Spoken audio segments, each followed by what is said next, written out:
एकं शास्त्रं देवकी पुत्रगीतमेको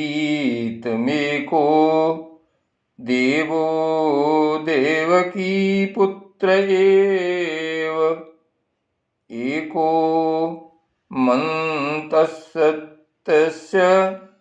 नामानि यानि कर्मापैकं तस्य देवस्य सेवा। श्रीमद् भगवद गीता भाषा 4 अध्याय। श्री भगवान बोले, मैंने इस अविनाशी योग को सूर्य से कहा था। सूर्य ने अपने पुत्र वैवस्वत मनु से कहा और मनु ने अपने पुत्र राजा इक्ष्वाकु से कहा। हे परम तप अर्जुन, इस प्रकार परंपरा से प्राप्त इस योग को राज ऋषियों ने जाना, किंतु उसके बाद वह योग बहुत काल से इस पृथ्वी लोक में लुप्त प्राय हो गया। तू मेरा भक्त और प्रिय सखा है, इसलिए वही यह पुरातन योग आज मैंने तुझको कहा है, क्योंकि यह बड़ा ही उत्तम रहस्य है, अर्थात गुप्त रखने योग्य विषय है। अर्जुन बोले, आपका जन्म तो अर्वाचीन अभी हाल का है और सूर्य का जन्म बहुत पुराना है, अर्थात कल्प के आदि में हो चुका था।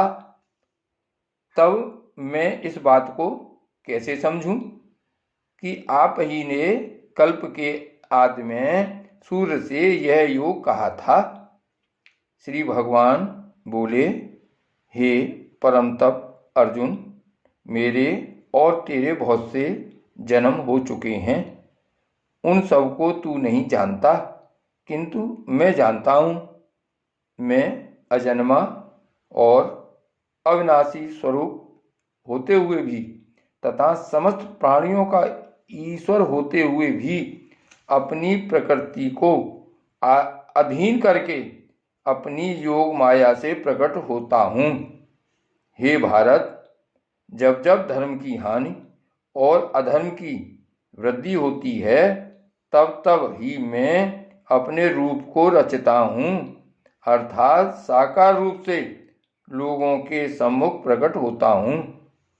साधु पुरुषों का उद्धार करने के लिए, पाप कर्म करने वालों का विनाश करने के लिए और धर्म की अच्छी तरह से स्थापना करने के लिए मैं योग योग में प्रकट हुआ करता हूँ।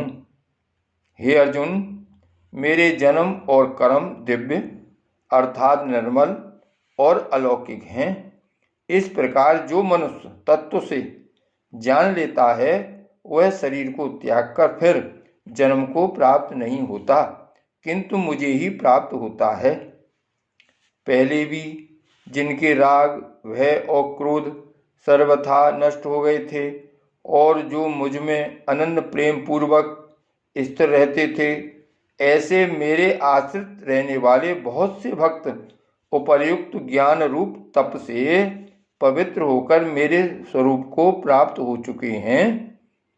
हे अर्जुन, जो भक्त मुझे जिस प्रकार भजते हैं, मैं भी उनको उसी प्रकार भजता हूँ, क्योंकि सभी मनुष्य सब प्रकार से मेरे ही मार्ग का अनुसरण करते हैं। इस मनुष्य लोक में कर्मों के फल को चाहने वाले लोग देवताओं का पूजन किया करते हैं, क्योंकि उनको कर्मों से उत्पन्न होने वाली सिद्धि शीघ्र मिल जाती है। ब्राह्मण, क्षत्रिय, वैश्य और शूद्र, इन 4 वर्णों का समूह गुण और कर्मों के विभाग पूर्वक मेरे द्वारा रचा गया है। इस प्रकार उस सृष्टि रचनादि कर्म का कर्ता होने पर भी मुझ अविनाशी परमेश्वर को तू वास्तव में अकर्ता ही जान। कर्मों के फल में मेरी स्पृहा नहीं है, इसलिए मुझे कर्म लिप्त नहीं करते। इस प्रकार जो मुझे तत्व से जान लेता है, वह भी कर्मों से नहीं बंधता। पूर्व काल के मुमुक्षुओं ने भी इस प्रकार जानकर ही कर्म किए हैं, इसलिए तू भी पूर्वजों द्वारा सदा से किए जाने वाले कर्मों को ही कर, कर्म क्या है और अकर्म क्या है। इस प्रकार इसका निर्णय करने में बुद्धिमान पुरुष भी मोहित हो जाते हैं। इसलिए वह कर्म तत्व मैं तुझे भली भांति समझा कर कहूँगा, जिसे जानकर तू अशुभ से अर्थात कर्म बंधन से मुक्त हो जाएगा। कर्म का स्वरूप भी जानना चाहिए और अकर्म का स्वरूप भी जानना चाहिए तथा विकर्म का स्वरूप भी जानना चाहिए, क्योंकि कर्म की गति गहन है। जो मनुष्य कर्म में अकर्म देखता है और जो अकर्म में कर्म देखता है, वह मनुष्यों में बुद्धिमान है और वह योगी समस्त कर्मों को करने वाला है। जिसके संपूर्ण शास्त्र सम्मत कर्म बिना कामना और संकल्प के होते हैं तथा जिसके समस्त कर्म ज्ञान पूर्वक अग्नि के द्वारा भस्म हो गए हैं, उस महापुरुष को ज्ञानी जन भी पंडित कहते हैं।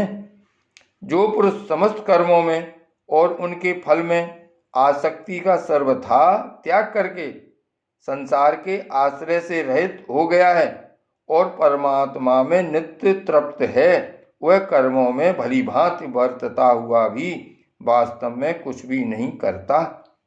जिसका अंतःकरण और इंद्रियों के सहित शरीर जीता हुआ है और जिसने समस्त भोगों की सामग्री का परित्याग कर दिया है, ऐसा आशा रहित पुरुष केवल शरीर संबंधी कर्म करता हुआ भी पापों को नहीं प्राप्त होता। जो बिना इच्छा के अपने आप प्राप्त हुए पदार्थ में सदा संतुष्ट रहता है, जिसमें ईर्षा का सर्वथा अभाव हो गया है, जो हर्ष शोक आदि द्वंद्वों से सर्वथा अतीत हो गया है, ऐसा सिद्धि और असिद्धि में सम रहने वाला कर्मयोगी कर्म करता हुआ भी उनसे नहीं बंधता। जिसकी आसक्ति सर्वथा नष्ट हो गई है, जो देहाभिमान और ममता से रहित हो गया है, जिसका चित्त निरंतर परमात्मा के ज्ञान में स्थित रहता है, ऐसा केवल यज्ञ संपादन के लिए कर्म करने वाले मनुष्य के संपूर्ण कर्म भली भांति विलीन हो जाते हैं। जिस यज्ञ में अर्पण अर्थात श्रुवा आदि भी ब्रह्म है और हवन किए जाने योग्य द्रव्य भी ब्रह्म है तथा ब्रह्मरूप कर्ता के द्वारा ब्रह्मरूप अग्नि में आहुति देना रूप क्रिया भी ब्रह्म है, उस ब्रह्म कर्म में स्थित रहने वाले योगी द्वारा प्राप्त किए जाने योग्य फल भी ब्रह्म ही है।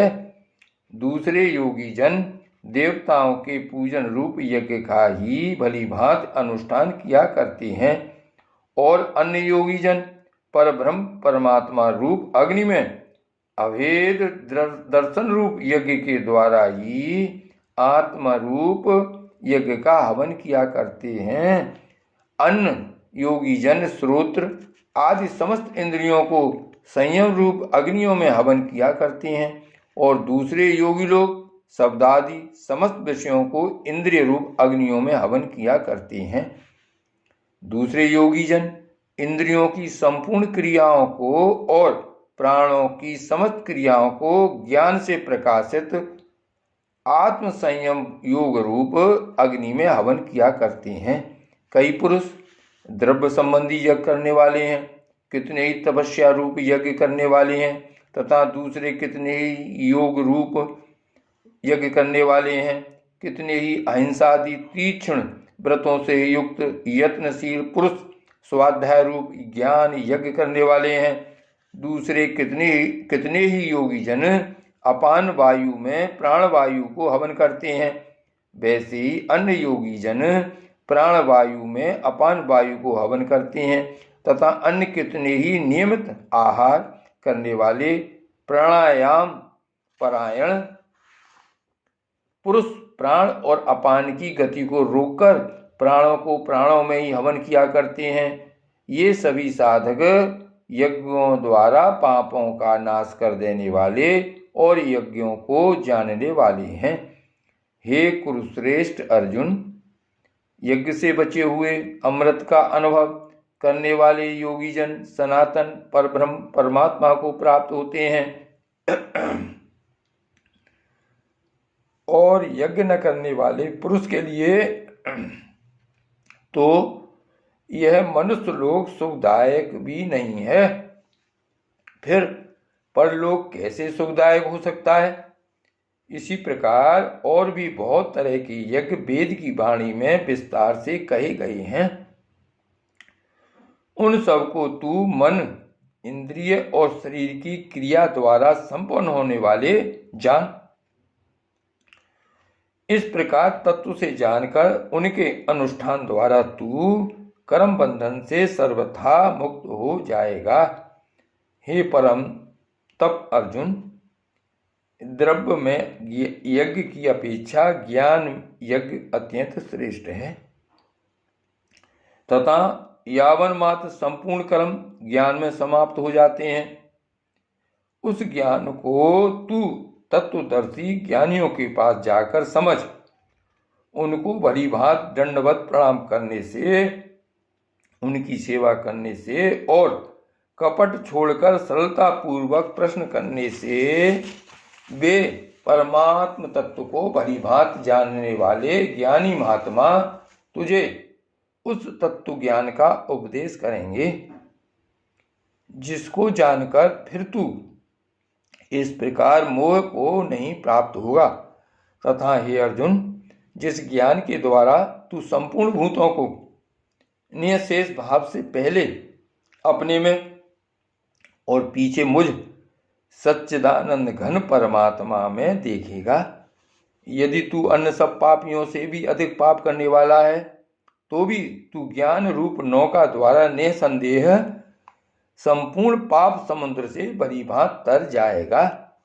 क्योंकि हे अर्जुन, जैसे प्रज्वलित अग्नि ईंधनों को भस्म में कर देता है, वैसे ही ज्ञान रूप अग्नि संपूर्ण कर्मों को भस्म में कर देता है।